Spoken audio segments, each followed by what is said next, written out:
The fragility of human life is not quite as evident as when a global pandemic occurs. When this happens, as we have seen with the rapid spread of COVID-19, humanity tends to come together in a desperate search for a vaccine or a cure that could assist in preserving the existence of our societies. But what exactly would a cure or vaccine look like? And how would this be implemented into our societies should one be developed? We spoke to Dr. Mumba Mumba, who answered some of these questions and more.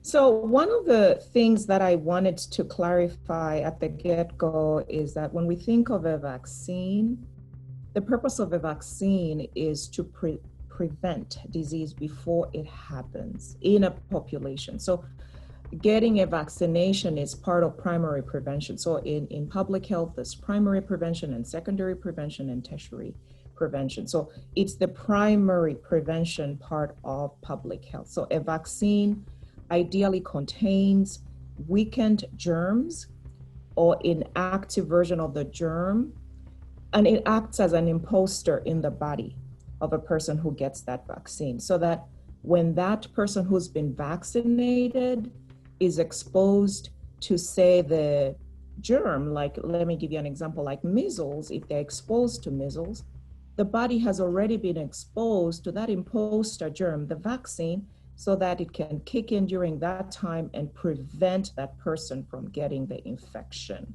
So it is not a cure, it's used as a vaccination to prevent disease in people that do not even have that disease. So that's the purpose of a vaccine.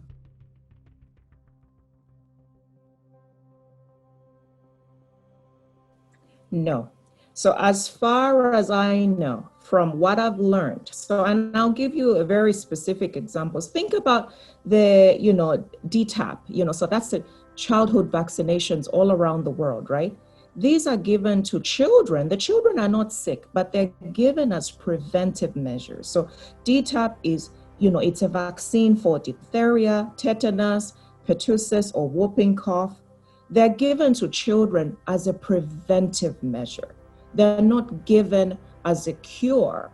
Perhaps it might help if I can explain what a cure is. A cure is, think of a cure as something that's making a person who is sick whole.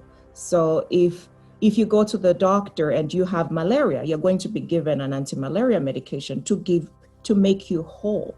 If you broke a leg, you're going to, maybe they might have to put you in a plaster of Paris so that they can fix that. That's what a cure is. So if you have diabetes, you are going to be given some medication to make you better, and they're also going to recommend lifestyle changes. Those are different types of cures.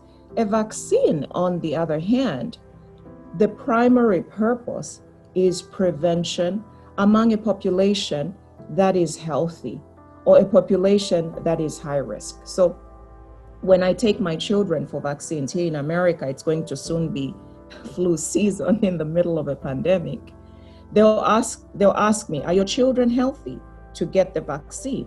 Because they don't give that vaccine to a child who is unwell, So I guess that little example, I hope that example helps a little bit to make a distinction between a vaccine and a cure. So a vaccine is purely for preventive purposes, for primary prevention.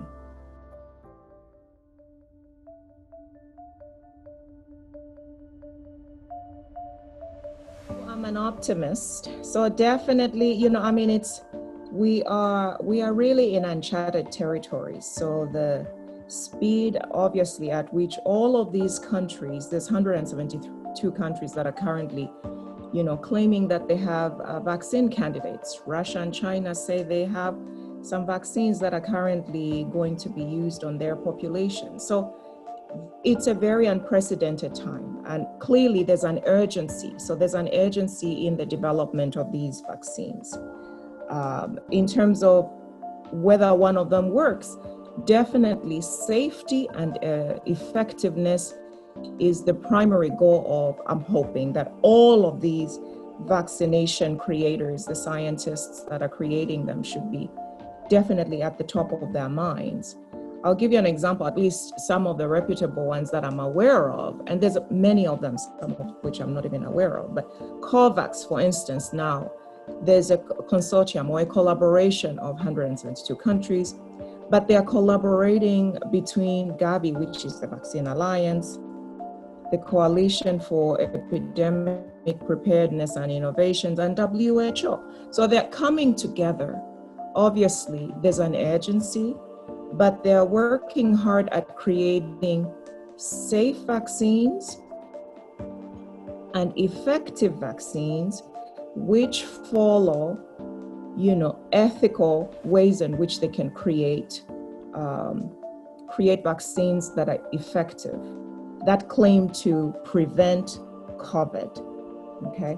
And the other thing that they're working towards is creating vaccines that can be equitably distributed. So as you can imagine, countries with more resources are likely to come up with vaccines for their populations than countries that do not have resources. Now, the challenge in that case might be that there will be an inequitable distribution of who gets the vaccine and who doesn't get the vaccine.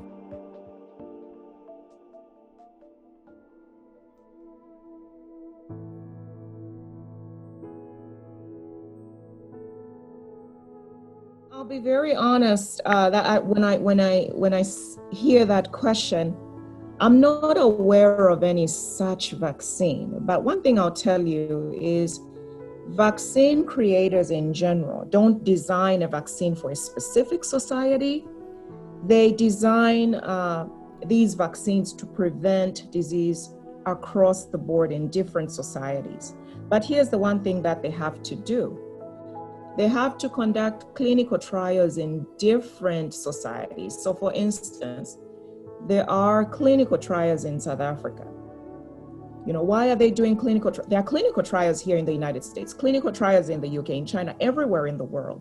They're trying to find out whether how will those populations respond to the vaccine that is being created.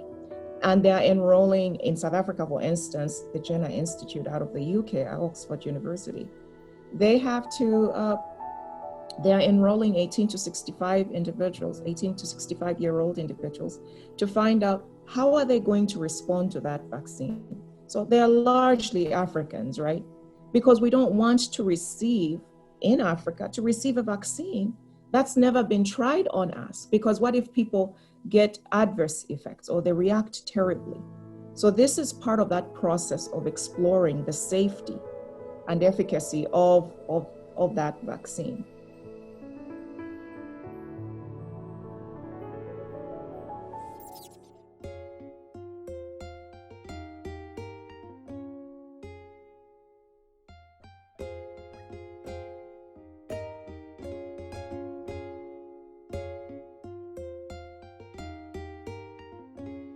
One of the things that I definitely have been impressed about is that Africa definitely did some things right. And obviously I'm making blanket statements. To a large extent, when COVID hit around February, WHO, the African Regional Office, the African Centers for Disease Control, all of these healthcare organizations provided technical guidance, financial assistance, and resources to prepare African governments, right, on what was coming, because it was really critical in scaling up testing capacity and coordination. And when you look at countries like Nigeria and some countries in West Africa, those countries had experienced scaling up during the Ebola. So for them, it was a little bit easier for them to coordinate across, from the national level, provincial level, and district levels, because they had experienced Ebola before. But when you look at Zambia, for instance, definitely having the political will, and I think across Africa as well, there was political will. Leadership was speaking with one voice. And then they were specifically working on surveillance. Surveillance was critical. Getting those cases and containing those cases, quarantining when it was necessary. giving mass education or mass communication about masking up and social distance. So there was one voice. Speaking with one voice has definitely made a difference.